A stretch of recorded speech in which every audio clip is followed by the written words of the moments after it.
Sveiki, aš esu Kamilė Lil K, šoku hip-hopą, represent Sui Generis ir Real Strict Flow. Mane verčia tobulėti aplinkiniai žmonės, ypač kai matau kitų užsidegimą, į tą patį užsidegimą jaučiu savyje. Turiu be galo daug tikslų, kurie mane pastoviai verčia stumti save į priekį. Asmeniškai aš turiu debesėlį prie savo galvos, kur visą laiką, jau nuo kokių, 11 metų, visą laiką mačiau save vieną, šokančią ant scenos su šviesa, apšviesta. Ir aš visą laiką sakiau, kol aš matysiu tą debesėlį prie savo galvos, mane tai vers tobulėti, mane tai vers eiti į priekį.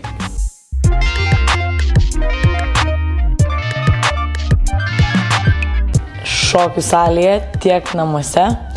Abiejose vietose šokti yra labai gerai.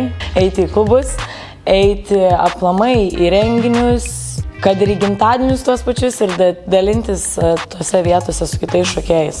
Manau, taip dar daugiau išmoksta negu šokių salėje arba namuose.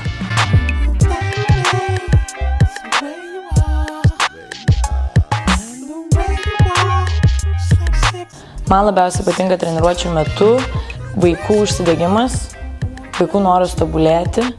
Dauguma mano treniruočių metu ateina mokinių, kurie galvoja, kad ai va, pašoksim, viskas bus gerai, aš šitą jau moku. Ir duodi jiem kažką, ko jie dar nėra bandę. Ir tas užsidegimas jų akyse, kai jie nori tai iš karto pagauti, mane tai žavi, mane tai veža. Mano manymu, tėvų palaikymas yra labai svarbus vaikams, kai jie šoka. Dėl to, kad dauguma vaikų, kai jie neturi tėvų palaikymo, jie pasiduoda kitų įtaikai arba jie nusivažiuoja ir jiem dar yra sunkiau ir jie eina ieškotis to palaikymo, kur nereikia. Bet tarpusavyje palaikymas taip pat irgi yra labai svarbus. Mano palinkėjimas naujokams – laikyti tą užsidegimą viduje iki pat galo. Kaip ateinat nuo pat pradžių su užsidegimu, taip jį laikyti iki pat galo. Boom.